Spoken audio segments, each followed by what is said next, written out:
নমস্কার, আমি অর্ণব। প্রথমেই আপনাদের সকলকে জানাই শুভ নববর্ষের অনেক অনেক শুভেচ্ছা। আজ আমি কোথায় চলে এসেছি জানেন? হ্যাঁ, আপনারা অবশ্যই জানেন। আজ আমি চলে এসেছি ঋষিবাণী ইনস্টিটিউট অব ভেদিক অ্যাস্ট্রোলজিতে। কারণ আমার নিজের এই অ্যাস্ট্রোলজি বিষয় সম্পর্কে অনেক কিছু জানার আছে। আর যেহেতু এতদিন এই অনুষ্ঠানের আমি দর্শক, তাই আমি জানি এই বিষয়ে আমার সমস্ত প্রশ্নের যিনি উত্তর দেবেন, যিনি আমার সমস্ত সংশয়ের সমাধান করতে পারবেন, তিনি হলেন স্বনামধন্য জ্যোতিষী শান্তনু দে। শান্তনুদা নমস্কার। নমস্কার সবাইকে। নমস্কার। শান্তনুদা, প্রথমেই নববর্ষের শুভেচ্ছা জানাই। এবং একটা অদ্ভুত সময়ের মধ্যে দিয়ে আমরা যাচ্ছি, ভালো মন্দ মেশানো একটা সময়। তো আজকে আমি আমাদের যে বিষয় নিয়ে আলোচনা করব, জ্যোতিষশাস্ত্র এবং জ্যোতিষশাস্ত্রের অনেকগুলো দিক রয়েছে। তো আমরা বরং একটু কঠিন থেকে যাই। জ্যোতিষশাস্ত্রের যদি সবচেয়ে কঠিন দিকটায় যাই, তাহলে সেটাকে কোন দিকটার কথা আপনি বলবেন?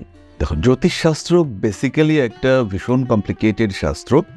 প্রথমত 12টা রাশি, 12টা রাশির সঙ্গে 27টা নক্ষত্র, আমাদের এতগুলো গ্রহ, লগ্ন ক্যালকুলেশন, এদের বিভিন্ন ডিস্ট্রিবিউশন, নবাংশ ডিস্ট্রিবিউশন কিংবা বর্গ চার্টে আমরা ডিস্ট্রিবিউট করতে পারি, বিভিন্নভাবে আমরা এগুলোকে ডিস্ট্রিবিউট করতে পারি।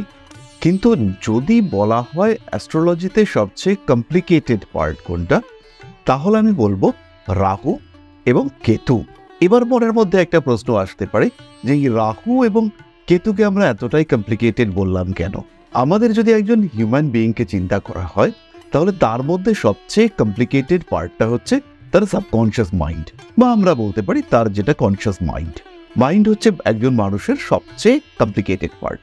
এবার এই মাইন্ডকে 3টে গ্রহ কন্ট্রোল করে। একটা হচ্ছে চন্দ্র, দ্বিতীয়টি হচ্ছে রাহু এবং তৃতীয়টি হচ্ছে কেতু। এই চন্দ্রের ইম্প্যাক্ট বা এফেক্ট, এইটা রাহু এবং কেতুর সমন্বিত প্রভাবে দেখতে পাওয়া যায়। মানে আমরা বলতে পারি একজন মানুষকে আমরা বাইরে থেকে যেটা দেখছি সেটা হচ্ছে চন্দ্র, তার আভ্যন্তরীণ চিন্তাভাবনা, সেটা সামনে বসে সে যেটা করছে সেটাকে নির্দেশ করে রাহু। অর্থাৎ যে চিন্তাভাবনাগুলো বা চেতনার মাধ্যমে তার বাহ্যিক চেতন সত্তা প্রভাবিত হয় সেটা হচ্ছে রাহু, আর তার যেটা সাবকনশিয়াস মাইন্ড তাকে নিয়ন্ত্রণ করে কেতু। ফলে এই যে কনশিয়াস এবং সাবকনশিয়াস মাইন্ডের খেলা, এটাই সবচেয়ে কমপ্লিকেটেড পার্ট, এবং এর মাধ্যমেই আমাদের চিন্তা ভাবনা, দুঃখ সুখ অনুভূতি এই বিষয়গুলি নিয়ন্ত্রিত হয়। ঠিক এই কারণেই আমরা রাহু আর কেতুকে বোঝা, এইটাকে অ্যাস্ট্রোলজির মোস্ট কমপ্লিকেটেড যদি একটাই প্রশ্ন হয় যে সবচেয়ে কমপ্লিকেটেড আমার কাছে, তাহলে সেই ক্ষেত্রে আমি বলবো রাহু আর কেতু, এদের কমপ্লিকেশন হচ্ছে সবচেয়ে বেশি। অনেকটা ক্লিয়ার হলো বিষয়টা আমার কাছে। এরপর যেটা জিজ্ঞেস করব, এই রাহু আর কেতু যেহেতু খুব কমপ্লিকেটেড বিষয়, বর্তমান সময় যেই সময়কালটার মধ্যে দিয়ে আমরা যাচ্ছি, সেই সময় রাহু আর কেতুর ঠিক কী কী প্রভাব আমরা দেখছি বা সামনে দেখতে চলেছি? এই সময় এই যে 1432 আমাদের নতুন বছর শুরু হলো, এই বছরটাই কিন্তু শুরু হয়েছে পরিবর্তনের মধ্য দিয়ে। এখন যে ইংরেজি বছর চলছে অর্থাৎ 2025, আমরা বারবার বলেছি 2025-এ পরিবর্তন আসবে, এবং সেই পরিবর্তনটা কিন্তু ম্যাক্সিমামটাই হচ্ছে এই 1432 শুরুর সময় থেকে। প্রথমেই শনিদেব তিনি রাশি পরিবর্তন করলেন, কুম্ভ থেকে তিনি মিনে গেলেন, এটা একটা বড় পরিবর্তন। পয়লা বৈশাখ আমরা দেখতে পেলাম রাহু আর শনি এরা একে অপরকে অতিক্রম করলেন, এটা একটা বিরাট ইভেন্ট। এবং আমরা এটাও দেখতে পেয়েছি বিভিন্ন জায়গায় অশান্তি বা ঝামেলা এগুলো বেশ কয়েকদিন ধরে শুরু হয়েছে, হানাহানি ঝামেলা এগুলো শুরু হয়েছে। যে সমস্ত জায়গাগুলো নদীর উপরে ডিপেন্ডেন্ট বা নদীর সঙ্গে খুব ক্লোজ, সেই জায়গাগুলোতেই কিন্তু এই রাহু আর শনি এরা যে পরস্পরকে অতিক্রম করছে তার প্রভাব অনেকটা বেশি পড়বে। যেমন পশ্চিমবঙ্গ হতে পারে, বাংলাদেশ হতে পারে, ইউপি, বিহার, এগুলির যে অংশগুলো নদী সংলগ্ন সেই সমস্ত দিকে হতে পারে। বিদেশেও যে সমস্ত জায়গা নদীর কাছাকাছি রয়েছে বা নদীমাতৃক সভ্যতা যেগুলি, সেই ক্ষেত্রগুলিতে কিন্তু এর প্রভাব পড়বে অনেকটাই বেশি। এরপরে আমি যেটা বলবো সেটা হচ্ছে আগামী 18ই মে রাহু মীন রাশি থেকে কুম্ভ রাশিতে প্রবেশ করছে। এই মীন রাশিতে যে কমপ্লিকেটেড সিচুয়েশন ছিল সেখান থেকে কুম্ভে রাহু কিন্তু অনেকটাই ব্যালেন্সড। এবার এই যে সঞ্চার, রাহু মীন রাশি থেকে কুম্ভে প্রবেশ করছে, কেতু কন্যা রাশি থেকে সিংহে প্রবেশ করছে, এই যে কম্বিনেশন তৈরি হচ্ছে, এটা কিন্তু প্রত্যেকটা মানুষের উপরে ইম্প্যাক্ট ক্রিয়েট করবে। তবে এই ইম্প্যাক্ট কবে কীরকম পড়বে সেই সম্পর্কে আমাদের রাহুর যে মুভমেন্টটা কিভাবে হচ্ছে, কবে তার স্ট্রেংথ বাড়ছে, এটা আমাদেরকে একটু বুঝতে হবে। এই যে রাহু আর কেতুর প্রভাব পড়বে এবং কিভাবে পড়বে সেটা সম্পর্কে আমরা জানলাম, কিন্তু কোথায়, কখন, কিভাবে মানুষ এর প্রভাবটা বুঝতে পারবে আরো বেশি করে, সে বিষয়টা একটু জানবো। তাহলে প্রথমেই আমরা যেটা বললাম যে 18ই মে রাহু প্রবেশ করছে কুম্ভে আর কেতু প্রবেশ করছে সিংহ রাশিতে। রাহু প্রথমে অবস্থান করবে পূর্ব ভাদ্রপদ নক্ষত্রে। রাহুর স্ট্রেংথ অ্যাক্টিভিটি ম্যাক্সিমাম হবে সেটা শতভিষা নক্ষত্রে গিয়ে। সেটা আমরা দেখতে পাবো 20 নভেম্বর 2025 এবং শতভিষা নক্ষত্রে রাহুর অবস্থান কন্টিনিউ করবে 2 আগস্ট 2026 পর্যন্ত। তাই 20 নভেম্বর 2025 থেকে 2 আগস্ট 2026 এই যে টেনিওর, এইটা হচ্ছে রাহু ম্যাক্সিমাম এফিশিয়েন্ট হয়ে থাকবে। কেতুর ক্ষেত্রে কিন্তু আবার বিষয়টা একটু আলাদা। কেতু মহানক্ষত্রে প্রবেশ করছে 1 এপ্রিল 2026 এবং সেখান থেকে প্রায় 8 মাস 5 ডিসেম্বর 2026 পর্যন্ত কেতু থাকছে মঘা নক্ষত্রেই। তাহলে রাহুর ম্যাক্সিমাম অ্যাক্টিভিটি আমরা দেখতে পাবো 20 নভেম্বর 2025 থেকে 2 আগস্ট 2026 পর্যন্ত, আর কেতুর ম্যাক্সিমাম অ্যাক্টিভিটি আমরা দেখতে পাবো সিংহ রাশিতে 1 এপ্রিল 2026 থেকে 5 ডিসেম্বর 2026 পর্যন্ত। এই যে টাইম পিরিয়ড, এটাতেই কিন্তু মানুষের উপরে ম্যাক্সিমাম এফেক্ট পড়তে আমরা দেখতে পাবো। আমরা এতক্ষণ যেটা শুনলাম, ওভারঅল রাহু এবং কেতুর প্রভাবে কি কি পরিবর্তন ঘটতে চলেছে বা কি কি প্রভাব পড়তে চলেছে সেই সম্পর্কে আমরা জানলাম। এবার একটু আমরা স্পেসিফিক করে জানবো মেষ রাশির ওপর এই রাহু আর কেতুর ঠিক কি প্রভাব দেখা যাবে। তো মেষ হচ্ছে কালপুরুষের প্রথম রাশি, একটু অ্যাগ্রেসিভ। মেষ সম্পর্কে আমরা জানি এটা ফিয়ারি সাইন, অগ্নিতত্ত্বের রাশি, এবং মেষ খুব অ্যাক্টিভ একটা রাশি। তো রাহু যখন এর 11th হাউসে আসবে, 11 নম্বর ঘরে, 11 নম্বর ঘরটা হচ্ছে হাউস অফ সাকসেস। আর রাহু যে কোনো জায়গায় ইনস্ট্যান্টেনিয়াস রেজাল্ট দেয়। এখানে রাহু 11th হাউসে এসে মেষের যে সাকসেস রেট, এটাকে একটু অল্টার করিয়ে দেবে। যেভাবে মেষের জীবন চলছিল, মেষ এতদিন কিছুতেই খরচের ওপরে হিসেব রাখতে পারছিলেন না, কন্টিনিউয়াসলি খরচ হয়ে যাচ্ছে, রেগে যাচ্ছিলেন মেষ রাশি বা লগ্নের মানুষরা। বিভিন্ন বহির্মুখী চিন্তাভাবনা, ঘরে সংসার রয়েছে, বেশ কন্ট্রোল করতে পারছেন না। মেষের কিন্তু চিন্তাভাবনা বহির্মুখী হয়ে যাচ্ছে, নিজেকে নিয়ন্ত্রণ করতে পারছিলেন না মেষ রাশি বা লগ্নের মানুষরা। এবার কিন্তু মেষের ডিটারমিনেশন, মেষের ডেডিকেশন, এটা অনেকটা টার্ন হতে দেখতে পাওয়া যাবে। এবার কিন্তু মেষের লাইফ অনেকটা কম্প্যাক্ট, অনেকটা সিস্টেমেটিক। রাহু 11th হাউসে আসার সঙ্গে সঙ্গে সাকসেস রেট বাড়ছে। একটা ওয়ে, যে ওয়েতে মানুষটা যেতে চাইছে, সেই ব্যাপারটা রাহু ক্রিয়েট করছে। কিছু কিছু জিনিসের নেগেটিভিটি দেখতে পাবো। তার মধ্যে প্রথমটা হচ্ছে বিদেশ থেকে ফিরে আসার একটা সম্ভাবনা, এটা মেষের ক্ষেত্রে তৈরি হবে। আবার কিছু কিছু মানুষ বিদেশ যেতেও পারবেন, কিন্তু টেনিউরটা কম, অল্প সময়ের জন্য বিদেশ যাত্রা গিয়ে ফিরে আসা, এই বিষয়টা আমরা দেখতে পাবো কিছু মানুষের ক্ষেত্রে। সাকসেস রেট বাড়ছেই। দাম্পত্য প্রেমের ক্ষেত্রে একটু প্রেমের অতিরিক্ততা, এটা দেখতে পাওয়া যাবে। বেশ আছে কিছু দম্পতি তারা পছন্দ করেন, বিশেষ করে মেয়েরা পছন্দ করেন প্রেমের মধ্যে একটা অনুভূতির টাচ, একটা আলাদাই রোমান্টিকতা। তার স্বামী হঠাৎ করে কবিতা লিখতে শুরু করলেন, তার জন্মদিনে একটা কবিতা তাকে গিফট করলেন তার স্বামী। এই রকম রোমান্টিকতা, একটা বেশ ড্রামাটিক এনভায়রনমেন্ট, এটা কিন্তু আমরা দেখতে পাবো। রাহু এটা দেবে। হঠাৎ সাকসেস, চাকরি পাওয়ার প্রবণতা মেষের ক্ষেত্রে বাড়বে। এবং রাহু আর শনি, এই দুজনকেই আমরা কালপুরুষের রাশিচক্রের দাস হিসেবে চিহ্নিত করি। এরাই আমাদের চাকরির জায়গাটাকে ক্রিয়েট করে থাকে। মূলত চাকরির টেন্ডেন্সি, চাকরির প্রবণতা, চাকরি করব, তাকে নিয়ন্ত্রণ করে রাহু আর শনি। শনি খুব ওবিডিয়েন্ট, আর রাহুও দাস, কিন্তু সে একেবারেই ওবিডিয়েন্ট নয়, প্রত্যেকটা জায়গায় নিজের বুদ্ধি খাটায়।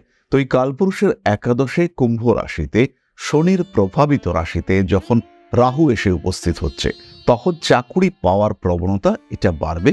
কর্মপ্রাপ্তির ক্ষেত্রে সাকসেস এটা বাড়তে দেখতে পাওয়া যাবে। বিয়ের কথাবার্তা চরমভাবে ফাইনালাইজ হবে মেষের ক্ষেত্রে, এবং ইনস্ট্যান্ট, আজকে দেখতে গেলাম কালকেই পারলে বিয়ে করে নিয়ে যাচ্ছি, এরকম মেন্টালিটি মেষের ক্ষেত্রে আসবে। তবে এটা শুধুমাত্র রাহুর জন্য নয়, এটা রাহু এবং বৃহস্পতি এদের কম্বাইন্ড অ্যাসপেক্ট পড়ছে মেষের 7th হাউস অর্থাৎ তুলা রাশিতে। এর ফলে কিন্তু এই যে হঠাৎ ঝট মাংনি পটসাদি, এই যে একটা কনসেপ্ট, এইটা কিন্তু বাস্তবায়িত হতে দেখতে পাওয়া যাবে বহু মানুষের ক্ষেত্রে। এমনিতেই মেষ রাশির মানুষরা একটু উঠলোবাহিত কটক চাই, তো তারা হচ্ছে গিয়ে এই ক্ষেত্রে, স্পেশালি বিয়ের ক্ষেত্রে, বিজনেসের ক্ষেত্রে, পার্টনারশিপ ফরমেশনের ক্ষেত্রে খুব তাড়াহুড়ো করতে চাইবেন এবং তাড়াহুড়ো করে ডিসিশন তারা নিয়ে ফেলবেন। তবে ভালো কথা এটাই যে এই ডিসিশনগুলো নেগেটিভ হবে না। আমরা এতক্ষণ রাহু সম্পর্কে জানলাম, এবার বরং একটু জানা যাক কেতু সম্পর্কে। আর কেতু তো প্রথমেই কমপ্লিকেটেড। কেতু 5 নম্বর ঘরে গিয়ে হাজির হয়েছে। 5 নম্বর ঘর হচ্ছে হাউস অফ ক্রিয়েশন। সিংহ রাশিতে কেতু প্রবেশ করছে, তার নিজের নক্ষত্র মঘা, আকাশের উজ্জ্বলতম নক্ষত্র। এই টাইমটা যারা একদম প্র্যাকটিক্যাল লাইফে লিড করছে, যারা একটু ভোগবাদী মানুষ, তাদের জন্য, মেষ রাশির মানুষ, তাদের জন্য জীবনটা কিন্তু একটু টাফ হচ্ছে। তাদের ডিজায়ার, চিন্তা ভাবনা, এগুলোর মধ্যে একটু আনকন্ট্রোলড, আনব্যালেন্সড হয়ে যাওয়ার টেন্ডেন্সি দেখতে পাওয়া যাবে। একটা মোবাইল ফোন কিনতে হবে, খারাপ হয়েছে, তো মোবাইল ফোন কিনবার জন্য এতটাই লোন করে ফেললাম, বাজাজ ফিনান্সের কার্ডে এতটাই লোন হয়ে গেল যে পরের মাস থেকে টানা মুশকিল হচ্ছে, কিন্তু ওই সময় ডিসিশনটা নিতে পারিনি। তো এইরকম প্রপার ডিসিশন মেকিংয়ের ক্ষেত্রে কেতু কিন্তু গন্ডগোল পাকিয়ে দিতে পারে। আরেকটা বিষয় আমি বলবো, 5th হাউস ইন্ডিকেট করে সন্তান ইস্যু। তো সন্তানের শরীর স্বাস্থ্য, সন্তানের বড় হয়ে ওঠা, এই ব্যাপারগুলোতে কিন্তু খুব সাবধান হতে হবে। যে সমস্ত মায়েরা গর্ভে সন্তান ধারণ করে রয়েছে, তাদেরকে অতিরিক্ত সাবধানতা অবলম্বন করতে হবে। এই সময় কোনো দড়ি কিংবা কোনো তারে পা আটকে পড়ে যাওয়া, হঠাৎ করে সিঁড়িতে পড়ে যাওয়া, এই আপস অ্যান্ড ডাউন্স যেখানে রয়েছে সেখানে পড়ে যাওয়া, এর একটা কিন্তু টেন্ডেন্সি তৈরি হতে পারে।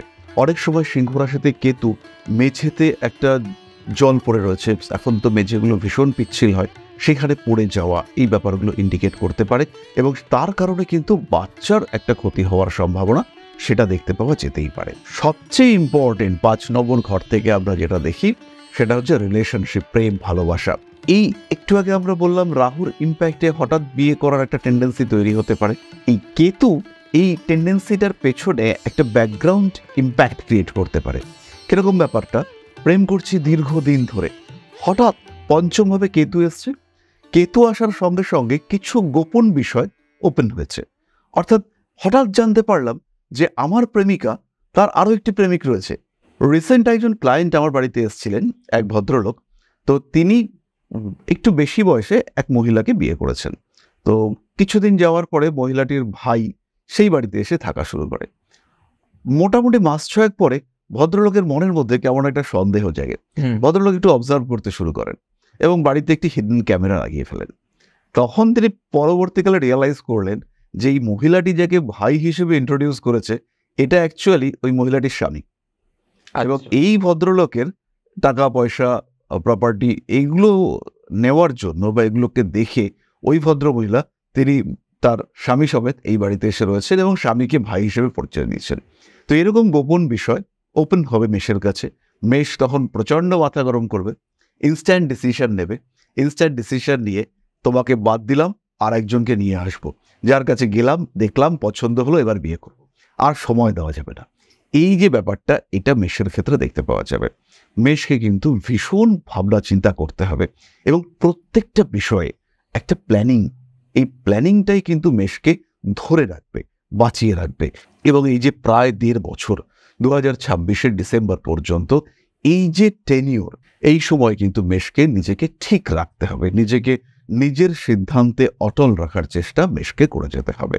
শান্তনুদা, আমরা তো রাহু এবং কেতু বিষয় নিয়ে আজকে আলোচনা করলাম, কিন্তু আমার যেরকম জ্যোতিষশাস্ত্র বিষয়ে অনেক আগ্রহ রয়েছে, অনেক কিছু জানার ইচ্ছে রয়েছে, সেরকম বর্তমান সময় অনেক মানুষ এ নিয়ে পড়াশুনো করতে চাইছেন, আবার অনেকে এটাকে পেশা হিসেবেও নিতে চাইছেন। তো সেই ক্ষেত্রে তো আপনার কাছে তো একটা মোক্ষম অস্ত্র রয়েছে এবং আপনার নিজস্ব একটি প্রতিষ্ঠান রয়েছে।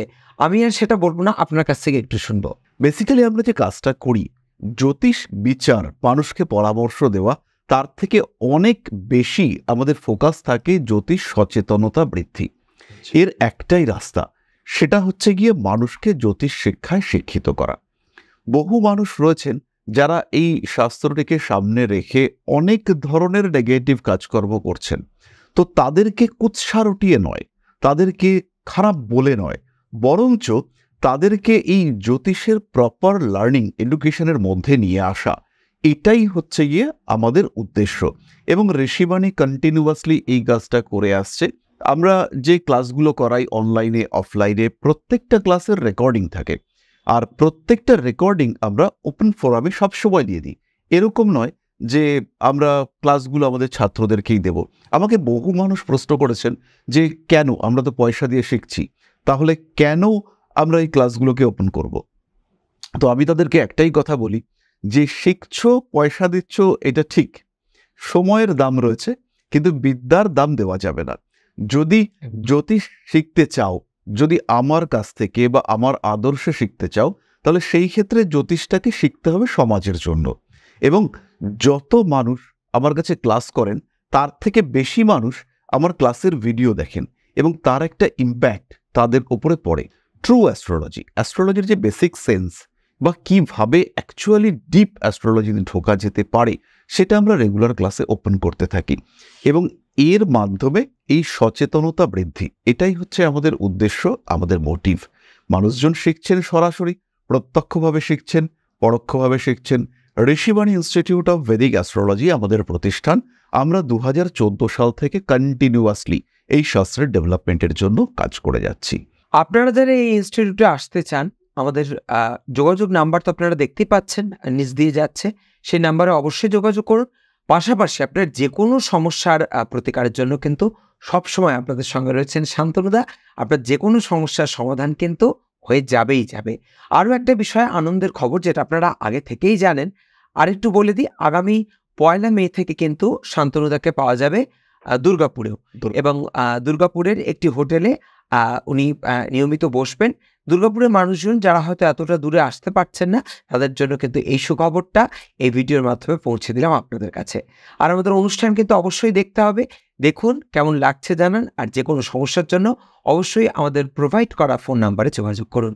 আজকের পর্ব তাহলে এখানেই শেষ করছি। নমস্কার। নমস্কার। জয় মা আদিশক্তি।